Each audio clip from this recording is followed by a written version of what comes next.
like another thing I'm majorly looking forward to is just seeing what exactly the powers are of the Gorosei and how if they are indeed like as broken as what we possibly think. I was just trying to think how like what exactly could they do, and I'm like, well, will we ever see a devil fruit that is as broken to the level or something like out of JoJo, where it's like you can stop time, you can do everything to do with time?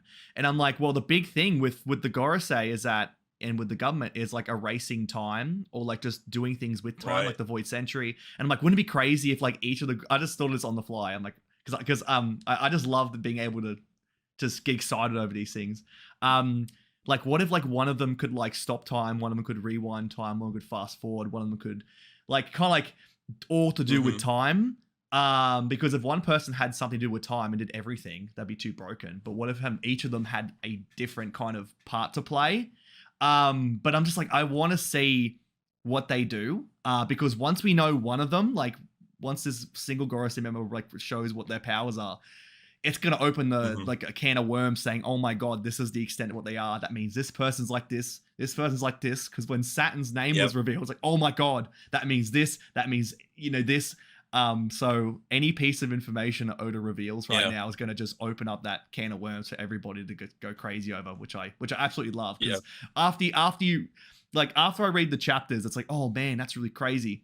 But then I'll see in the chat or on Twitter somebody say, well, this is this, and it's just because so many people are just on point, and like I imagine like you and so many people just really putting the pieces together, and for me and the community members are just absolutely loving it because it just makes it so much more fun. You kind of mentioned it, like a lot of the people like on Twitter or like in comment sections or in the chat or like these awesome chatters we have here today. That's like, for me, that's like a big source of like thoughts where like it's not even like I necessarily take the idea straight up, but it's like, wait, this, like, for instance, with Saturn, like Saturn is like tied to Kronos, right? I think I can't remember exactly what like all the mythology is, and that's like the father of time or whatever it is. And so like, it's one of those things where like somebody mentions that, and then as soon as I like, I get wind of like part of that, I take it to the next level. Someone hears what I said, takes it to the next level. And it really, the community's in an awesome place where, everything builds upon each other, and, it's awesome. But going off of the Gorosei's powers and stuff like that, like what's going to be happening with them, I do love the time idea, and the biggest reason for that is, remember how Blackbeard caught Bonnie during the time skip and tried trading her for a warship until Akainu showed up, and Akainu was like once I heard you were out and about or whatever, my blood was boiling. I was really concerned that she was out and about or whatever, right? And you're talking about time powers. And Bonnie's powers are timeline powers, right? It's not just age, it's timeline, right? Because we saw her churn herself buff, right? It's like distorted time, or distorted future is what she called it. That was the attack name. And she got all buff. So she clearly, it's more than age, right? Which age itself is time related, right? But so that makes me think right there, well, okay, the fleet admiral, the government was really concerned that this girl was doing something, and so that makes me think like, okay, is messing up the timeline something they're concerned about?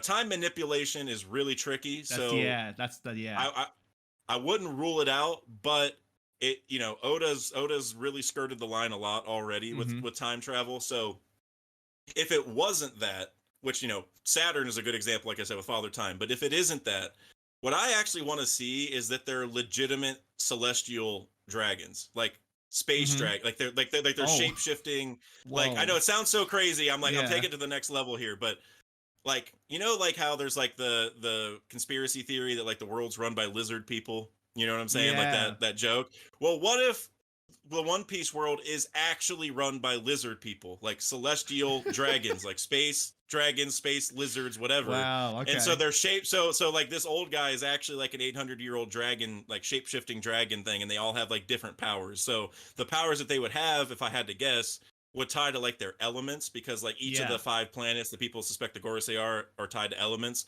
So like Saturn is or ground or Earth, I think, right? Or something like that. And so it's like, maybe he's like an earth dragon, like he's like, made of rocks and whatever, and that's not like the coolest thing ever, but that's just, that's my train of thought, is like, they're called celestial dragons. We know people are from space. These people wear space suits, like space helmets. You know what I'm saying? Like the Yeah. normal celestial dragons do. And the Gorosei are celestial dragons. They're just the highest ranking ones.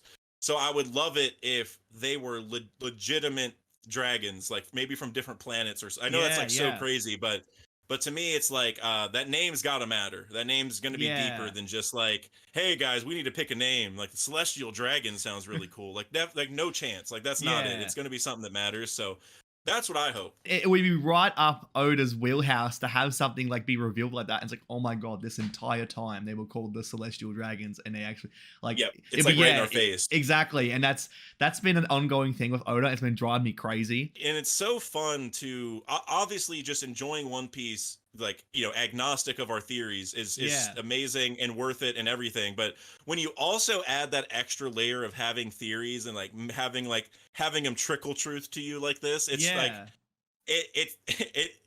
like it's like a whole extra layer to it. It's almost like for instance, I like during a couple years ago, I was a big Tom Brady fan in football, and one of my best friends bet me, like, hey, I'll watch One Piece if Tom Brady wins the Super Bowl. That was essentially it. Okay. And so so it's kind of the same thing where like I get that double layer of my favorite guy is going to win the Super Bowl and a friend is going to go watch One Piece. It's the same thing here where like One Piece is amazing and I have fun no matter what happens.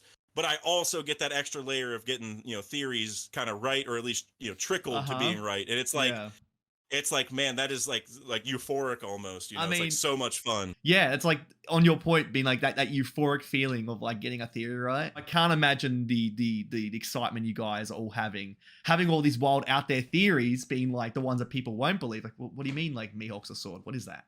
Like what? And then actually these things do come true.